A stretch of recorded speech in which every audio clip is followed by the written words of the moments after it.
This is the Hack Hour Podcast, a show where it's all about helping real, everyday, hardworking remodelers learn the secrets to having it all in life and business. And now, here's your host, Mike Minges. Hello and welcome to episode 1 of the Hack Hour Podcast. Why you're struggling to grow your remodeling business. The Hack Hour Podcast was created as a platform for any remodeling business owner to be able to come to discover how to get their business to the next level. Being the owner of a remodeling business can allow you to have an incredible life, earn lots of money, and do the work that you love. Make no mistake about it, this is a challenging industry. Many of you are encountering very similar struggles. You are often your own worst enemy, right? You are getting in your own way. You're struggling each day with that. You find yourself working all day in the field, going on estimates at nights, on the weekends, having to do paperwork. You're burning the candle at both ends. You're having trouble finding help, right? You're exhausted. You're defeated. I feel your pain. I can relate with your struggle. The remodeling business, while challenging, it doesn't have to be this hard. It doesn't have to be as hard as many of you are experiencing it. Many remodeling owners that have had success have learned how to change and do things differently so they get different results. Right? So there's a newer, better way to be running your remodeling business. And the greatest opportunity that many of you have ahead of you is to discover those secrets for yourself, to go about running your business differently. This is why I created this podcast and I founded the Remodeling Academy. I know the challenges associated with starting and growing a business. I have experienced those challenges. I've had the ups and downs of being a remodeling business owner. And I want to be able to help as many of you as possible to have a better business and to not struggle with some of the things that you don't have to struggle with anymore. Ultimately, I want you to have a better life, the one that you've always dreamed of. This podcast is a great way for me to teach and to share, and it's a great way for you to get to know us before you ever sign up for any of our trainings or our coachings. I get many inquiries from remodeling business owners about the things that they're struggling with and how they are having a hard time growing their business and making their business any better. All of you have dreams. All of you have ideas and things that you want to be doing differently. And I understand that often you're trying, and I know you're trying hard, and I know you're getting frustrated because you're not seeing the results. Some of the things that come up all the time are, why can't I grow my business? Why can't I find better clients? Why can't I find the good paying clients that don't beat me up over my estimate price? Why is it I'm not selling my jobs for more money? Why can't I find good help? Why can't I can't even find reliable help? Why do I feel like I just have to do everything myself if I want to have it done right? These are all great questions. And it all comes down to the same answer, which I think is good for you guys to know, that once we have a better foundation for our business, we can create all the change so that your business is running the way that you want it to be. You get to create the business. And we just have to look at how did you create your business and what is it that we can go back and change. And that change is most often going to be in the way that you're going about your business. It's how you've been approaching business. What the strengths that got you to be able to start your business are not necessarily going to be the strengths that are going to allow you to grow your business. For many of you, you were expert craftsmen, you were hard workers. You would show up early, work hard all day long, get the job done, and you learn to be efficient, and you learn to be very precise in what you were doing and not make lots of mistakes. You learned how to make your finished product be installed very appealing to the client, and you got praise for that. And ultimately, because you were reliable, you were then being asked to do more jobs, which led you to most likely say, why am I working for someone else? When I'm working this hard, I should have my own business. Great. So most of you have the skills. You know how to work with your hands, and you know how to create the product. Where a lot of you are struggling is learning other skills that you need to be a successful business owner. You have to learn how to be communicating differently.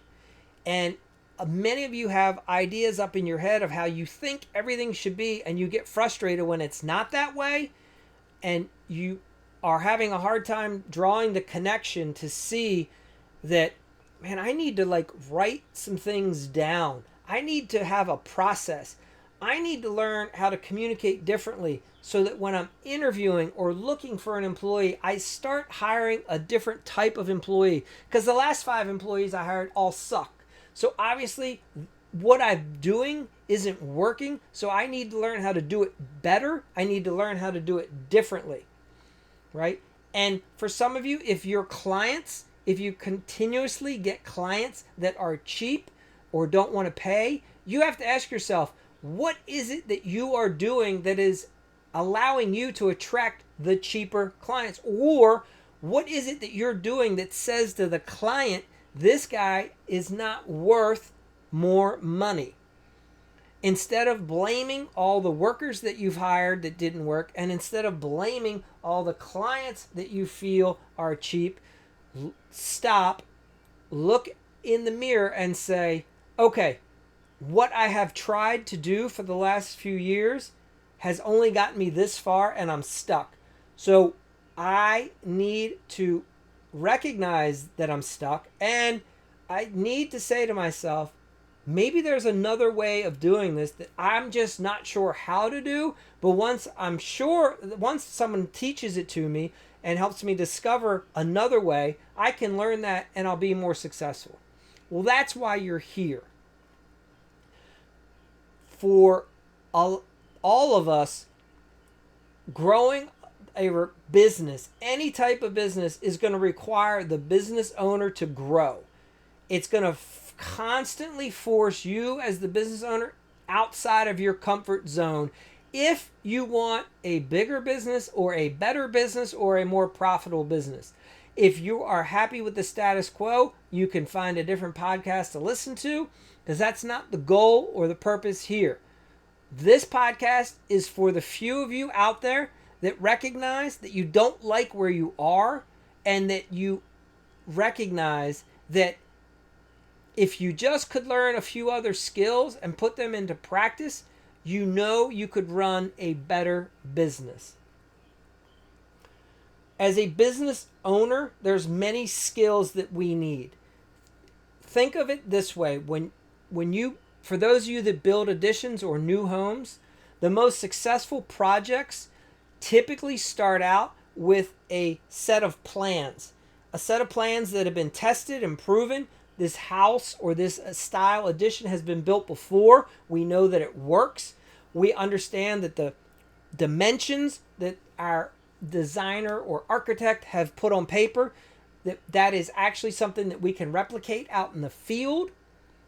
And we know that our subcontracting network, our workers, whoever's going to be out in the field producing the product, we know that they can do it. And once we have a really good set of plans that clearly explains everything to everyone, it's much easier to hand that off to each individual person who has a responsibility to now build their part of that addition. So when our foundation guys show up and they dig to put in the footers and the concrete guy pours that, we now know that our foundation, right, it's square. We know that the dimensions are accurate. We know that the depth and the height, all these things are correct. So now our framers, their job's much easier, and so on. So as a business owner, there are multiple skills that you have to possess so that you can grow your business. Being good with your trade and knowing how to produce the product out in the field, that's one part. You also have to learn excellent communication skills. You have to learn top-notch problem-solving skills. You have to be able to foresee potential problems in either things that your client is asking you to do or that your project manager is the way they're scheduling the job. Once you understand the entire process, you can start seeing the tracks down the road, and you'll recognize when the train's about to leave the tracks, so you can prevent that problem from happening. Right? To grow this business, you need to understand the concept of marketing and how the image that you portray will attract a certain type of clientele. If you want higher end clients, you need to make sure that your image attracts higher end clients. Then you need to develop some sales skills so that when you meet with the client, you know how to effectively communicate with them, and you know how to effectively communicate that your company is the client's best solution. You want to learn how to language to the client that not only are you their best solution, you're their only solution. That client needs to walk away from the meeting that you've had where they say to their spouse or significant other, we have to hire this remodeling company. They're our only option. We don't want to hire anyone else. We don't care if we have to wait for them. We don't care if we have to follow other rules that they put into place. We don't care if their cost is more. This is the company that we want to hire because they are going to give us exactly what we want, and we want to work with that remodeler. When you learn better communication skills, these will be the clients. This will be your process. You will have clients that only want to work with you, as opposed to the clients now that are asking you to drop your price, because those clients aren't seeing any difference from you and the guy who just started a week ago, right? Over time, a lot of us haven't learned how to best utilize all of our skills. And what I mean by that is many of us, we feel like we've been learning our whole life, but we haven't been taught how to learn well or how to learn very effectively, right? A lot of us have just learned by trial and error. And until we get into new situations and experience new trials and errors, then we start to recognize that we should develop other skills so we get better results. If any of you work out, think of growing your remodeling business much like the way that you train to get a heavier squat or deadlift. You don't walk into a gym for the most people and just learn from day one, right? Walk in on day one and put 500 pounds on the bar and deadlift it or squat it. Most people would fail at that. Most people have to start with maybe their body weight, 150, 250 pounds. Once they can squat that a few times, then they learn to put a few more pounds on, right? And then those that learn how to get better technique will see better results. Those that start learning how to have a better diet that helps with training and building muscle, they see better results. Those that learn how to get better sleeping patterns start seeing better results, right? Those that are limiting the extracurriculars like drugs and alcohol, right? That tends to decrease your results if you're trying to be a physically fit person or train harder. So there's many other factors. You just don't walk into a gym typically and lift 500 pounds. A lot of you, for some reason, think that you're just going to walk right in and sell a $200,000 kitchen remodel just because you just showed up. No, you have to train for this. You have to learn how to have really good conversations with the homeowner and learn how to uncover their needs and their wants and why it is that they want this kitchen. You want to get to the point where you've asked the homeowner several times, like, what is it about the kitchen? Why is this kitchen remodel so important to you? If they just tell you that they want new cabinets and you walk away with that, you're not really, you haven't found their compelling reason. You don't truly understand. You haven't really connected with that homeowner. However, if you've spent some time getting to know the homeowner and you finally get to the point where one of the spouses shares with you that, like, hey, the homeowner is the heart, the kitchen is the heart of our house.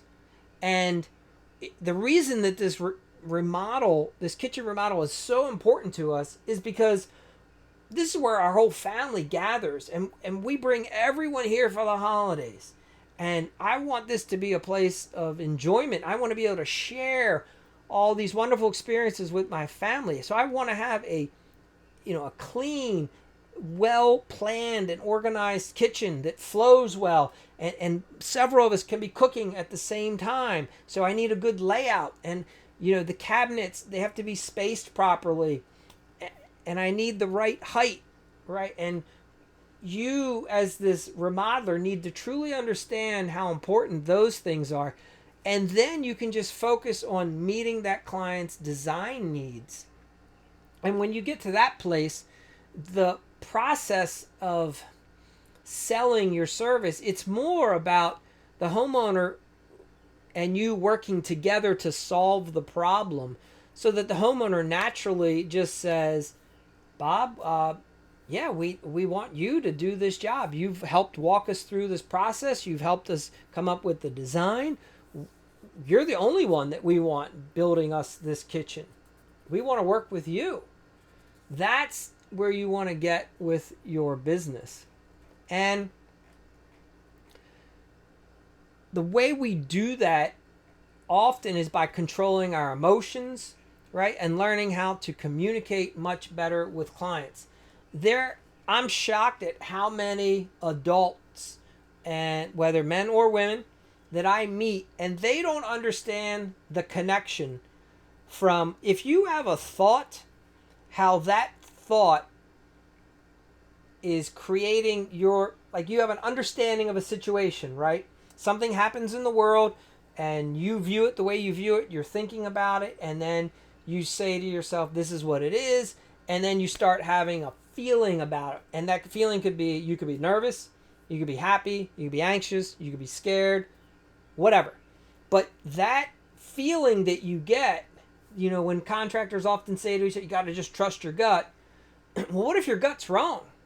What if you're misunderstanding the situation and then you're having actions, you're going about a situation incorrectly? You as a remodeler will have a much more successful business when you understand the connection between a thought, how you're processing that thought, thinking about it, the feeling that you're experiencing, and then realizing that you can make and take action that is not related to a feeling. So you could be scared, but yet you could still move forward as if not scared. Or you could be finding yourself nervous and recognize that, hey, I just need to move forward and this is what I need to do, and I'm sticking with my price. I know the homeowner wants me to lower it, and I'm nervous that if I don't lower it, that I'm going to lose the job. The best thing for you to do is forget that nervous feeling, stick to your price, and start asking the homeowner some more questions. Tell me, Mr. and Mrs. Smith, what is it about the price that's important to you? How have you come up with the fact that this price should be different? Right? What if we eliminate some of the things you're asking me to do? That could lower the price. Is that what you're looking to do? Or were all the things that you shared with me very important? And because I've listened so well and I understand exactly what you want, that's why I've come up with the price that I've come up with, right? So you have to have a better conversation with your clients, and you do that by learning to manage your emotions. That lets you take different action, have a different, and ultimately this process allows you to have different outcomes. So, and that's just one part of this foundation that many of you will want to develop if you're trying to have a better business. And I'll give you some examples so you can think about if stuff like this has ever happened in your business. But I want to go over the process just for a minute of how thoughts happen, just so you guys are going through this every day and some of you aren't really fully understanding it. So let's look at the process. All right, so my encouragement to many of you is if you could only learn one thing this year that I would say probably going to have the biggest impact in not only your business but just in your personal life and success, is just truly understanding how emotions and actions and outcomes all get tied together. And for those of you that want to get to a different place in your life, the quicker that you learn how by taking different actions that you will have different results, then you will experience that different life that you desire. And I want to walk you through a couple ways that this plays out in our industry. All right, so let's imagine you're running your remodeling business and your prospect says to you, you are too expensive.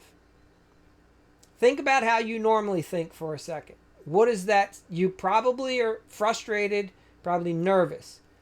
In the future, I would want you to say to yourself, this is good news. The prospect's communicating with me. And it's important that I learn how to break down their statement, right? So real quick, what you would be doing in your mind when that client says to you, hey man, John, you're just too expensive. You say, in your mind, you say, what's the situation here?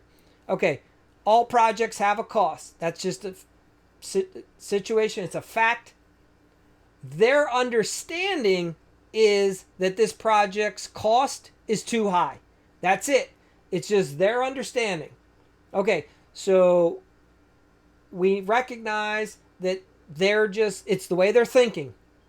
All right, we look at the next step. What are their emotions? How is it that they're communicating? I can't say entirely unless I'm there or taking the phone call. Often, I would tell you that you have to look at the motivator is probably that they're scared to make a mistake and they're unsure that if they hire the wrong person, they're going to get screwed, right? They just don't know. Now, you're going to learn how to uncover all this, but often that's what you can start with. Now, think about what their action is in this moment, right? The client's telling you the project is too expensive. So their action is they're not moving forward. They're not signing the contract with you. All right? So what's the outcome? Well, the outcome is you're not selling the job. They're not your client. You're not getting the project. They want you to lower the price. Maybe they're telling you you're too expensive. We don't know. We just know that they're not signing the deal. So in the future, when a client shares with you that you are too expensive, the first thing you can do is be excited. And you can sit there and you can smile and you can agree with them. And you can thank them for sharing. You can say, Mr. and Mrs. Smith, that's great. I appreciate you letting me know that you're finding this project at the moment to be too expensive, right? You can say something like, this is a good thing that you say I'm too expensive. And thank them again for sharing the feeling and, thank them for sharing their feeling regarding your project cost. When you are not defensive about the price, neither will the client. Understand that in the past, whenever the client has tried to share this with most other contractors, the contractor's probably gotten somewhat defensive, told them all the reasons why it has to be what it is, and right, you're not doing any of that. You're looking at them going, hey, John, thanks for sharing it. This is great. I appreciate you letting me know. You know? Because the value right now that you have that the other contractor doesn't have is that you understand that your prospect is communicating to you, and you understand that they're basing that communication typically off of the emotion that they're having, and you don't have to have the same emotion. You don't have to agree. You just are happy that they're talking. All right. So once that homeowner has shared that with you, you get to ask them something. And you can, as something as simple as, I'm curious, why do you say I'm too expensive? Right? I'm curious, why do you say that the project is costing too much? I'm curious, what feelings do you have about the project? There's multiple ways that you can ask the question. Don't get hung up on each individual word. Rather, focus on the fact that many of you are never even asking the question. Now, it's important that during this interaction, you as the company salesperson and them as the homeowner looking to hire a remodeler, you are calm and you are genuinely intent on hearing what they have to say. And understand that what they have just told you about the price being too high, right? Again, in the past, they've probably been met with an unpleasant situation with the other contractors who, some of them probably just jumped right into trying to lower the price. And that's not necessarily going to solve the problem. If the homeowner only wanted you to lower the price, the homeowner would say to you, John, are you able to lower the price to X?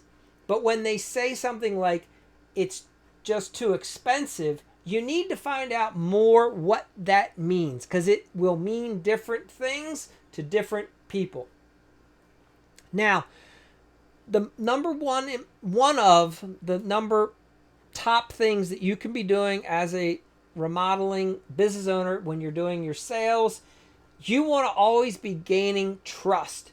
You want to be building trust with all of your prospects. And the way we do that is by just being curious and being polite, right? And not telling homeowners that they're wrong. So, again, once this prospect makes any comments to us, thank them and remind them that this is good. We appreciate them sharing with us. I will often say to a client, I'm really happy that you're comfortable enough to share that with me. And I've had customers ask me, well, why? And then I share with them, well, in order for any remodeling project to be a success, it's vital that there be good communication among what could be difficult conversations between us, the remodeler, and you as the homeowner. When we trust each other and respect each other enough to have an adult conversation, we're going to be able to solve any issue that we may potentially come up against while we're doing this project. And I will further explain to the homeowner that remodeling is complex and things are going to come up. And the people that have the best experience in the remodeling project as a whole are the ones who know how to communicate well, and the ones that have good relationships, again, between the homeowner and the remodeler. I will further explain that to my prospect that I've had other prospects who initially felt that their project was expensive until they had a better understanding of what our company's price fully includes, and how it limits their risk. Right? A lot of clients just do not understand how risky and expensive mistakes are and what that will cost them down the road when they choose to hire the cheapest contractor, and if anything ever needs to be corrected later, how that is not going to be a good experience if saving money was their goal. Right? So again, when you're with your client and your prospect and something like cost comes up, really what you could find that the solution might be that the client doesn't have enough money, and maybe for some reason you failed to go over the fact that you offer financing. As a trained Remodeling Academy student, you're that's not going to be a problem. You're going to have had the financing conversation with a prospect, but it happens. You might forget. So we just don't know often what the actual problem is, and we often need to ask more questions before we start feeling nervous and anxious. Okay? Now, generally, after a thorough explanation of an initial objection, then I might at some point consider suggesting, if I need to, that we look over a scope of work with a prospect, right? And so let's say that they've shared that the job's too expensive. I've asked them to further expand, why is it that they feel this way? And they've shared that they don't have the money, and that I've shared, well, what is it, what have you done in the past when you didn't have the money, but yet you wanted something that cost more than you could afford? And, what I'm trying to do is see if they could get money from somewhere else. And at the end of the day, if we get all the way down to the fact that they just, for whatever reason, they can't afford it in their mind, this is it, and they only want to spend X. So then I sit down and if I still want the job and I would want to work for the homeowner, I could just sit down next to them, not across the table from, but I could walk over, sit with them, right? And I could say, well, let's figure this out together. What items can we take off of the scope and not do, or, maybe save for later? Maybe we don't paint this room that we're remodeling. Maybe we just get it to the point where it's ready for paint. Or I know you really wanted granite countertops. Well, how about we look at putting in laminate for now, and a year from now you upgrade and put in the granite then. I don't know the solution, but I can tell you this: the solution is not that I'm lowering the price and making less money. I'm going to work with the client. If my price is going to change, so is the scope.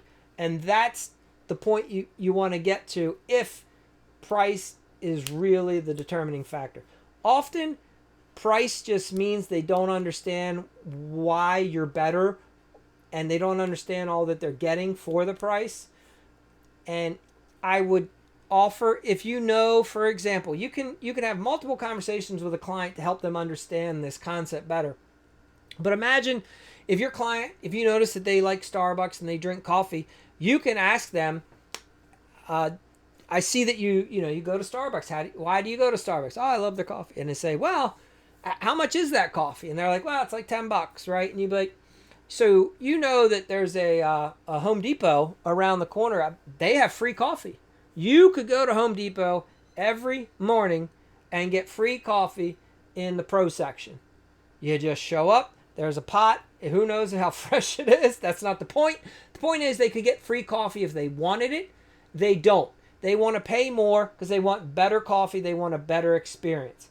And you weave that concept back into how, Mr. and Mrs. Smith, I understand that you're saying you want a lower price, but I want you to understand, are you sure that you want the lower price experience, the risk that comes along with that, not knowing whether the contractor is going to install things properly, not knowing whether they're going to use the right materials? Maybe they've stolen the materials from somewhere else and now they're putting it into your house, and that's how they're able to keep the cost down. Maybe their employees are convicted felons and they're just, have meth addictions, and the reason that they're able to get them to work for $10 a day is because of their drug habit so strong. So that's why your guys for that contractor only show up 2 days a week, because they work for a day or two, get money, then they go get high, and then they can't work. Like, let's look at all the factors here, and why is somebody else's price going to be less, right? And is it worth the risk? Are those the type of people that you want coming around your house, coming around your family, being in the neighborhood? I don't know. The client's going to answer those questions. But you have to be able to get to a place where you can have that type of a conversation. So, again, once we're able to build trust and rapport, we can have much better conversations with our clients, and that helps us get better results. Here is another example I want to share. Early on, I had a prospect. They wanted a custom-built office. They wanted like cabinets and drawers and shelving, and all this they wanted to be installed in a city row home down that they owned. And what the homeowner had shared initially was they just didn't like the things that they were seeing at IKEA. They had been at a party and they had seen a custom entertainment center that we had built for someone else. And this client was remarking about how well it was built and the quality and the way they liked the look, and it was sturdy and they felt like it would last a long time. And so the prospect that I'm talking to about their office, home office, they like these things. They like nice things. They make good money. They can afford nice things. So I meet with them, right? I find all the details, everything that's important, how, they want this thing to store that, and they want some drawers because they want to keep some documents, and they want like a hidden drawer, a false bottom, so they can store some hard drives or whatever. Just something that if someone came and rifled through the house real quick, they probably wouldn't see some of these things. So I put together the proposal. I have a rough sketch, right? And the prospect, their first comment was, they were surprised at the total cost. They were like, this is much more than I thought. And I shared with them, that's good. And I thanked them for letting me know. And I asked them, what other thoughts or feelings do you have about the cost? And their response was unique. They said that they just hadn't really even given much thought to what this type of project would cost.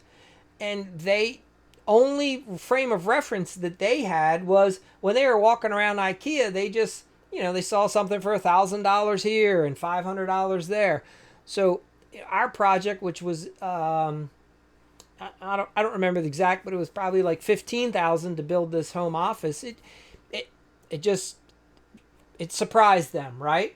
And totally understandable.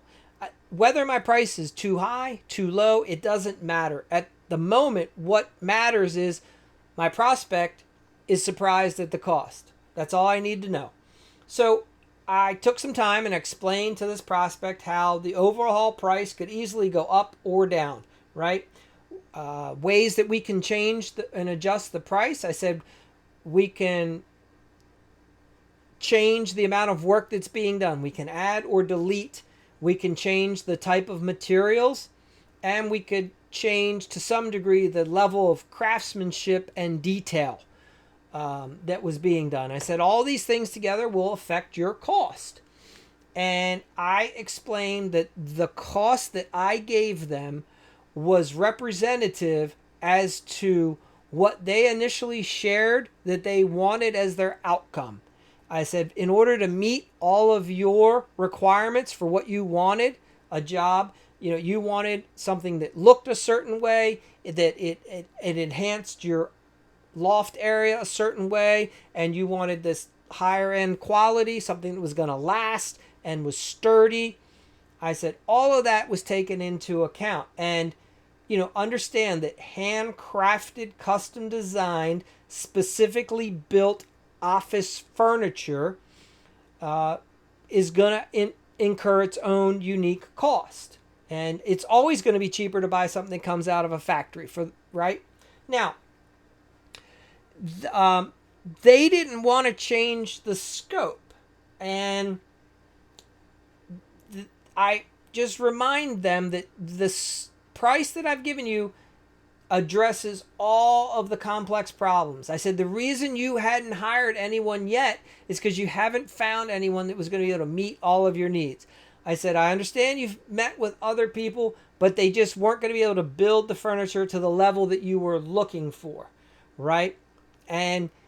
Or someone else is just keeps suggesting that they just buy the furniture and bring it in because they're not craftsmen. They're more just a general carpenter. And they said they'll hang the shelves for you as opposed to building them. We were going to do things where we suspend the shelves with wire, to give them this modern, sleek look. Anyway, these types of things just take more time and they cost more money. And the client's understanding of that. So what was interesting was at the end of the conversation, they just were like, we want a quality product. We can afford what you're asking. We just hadn't thought about the overall cost. And they moved forward. It wasn't a big deal. We signed the paperwork and moved on. And I want to ask you, how many of you, given a similar situation, would you be relaxed enough to not take it personally, to not feel that you have to immediately discount the cost, but just to ask the client for some more clarification about what they mean and share with them how price is a factor and how you came up with it? A lot of times, in my experience, my price is perfect. I don't have to change it. So I want that to be the experience for many of you. Guys, look, at the end of the day, when you can be calm and confident in your pricing, then the easier it will be for you to convey that feeling where the client can be calm and confident in the price that they're going to be paying you. All right? There's a total correlation. If they feel that everything is exactly the way it's supposed to be, they're going to move forward. If they don't trust you, they're not going to move forward. So one of the things that contributes to growing your successful remodeling business, right? It's going to be directly related to you, the business owner, and your ability to think and communicate well. Thank you for listening to the Hack Hour podcast.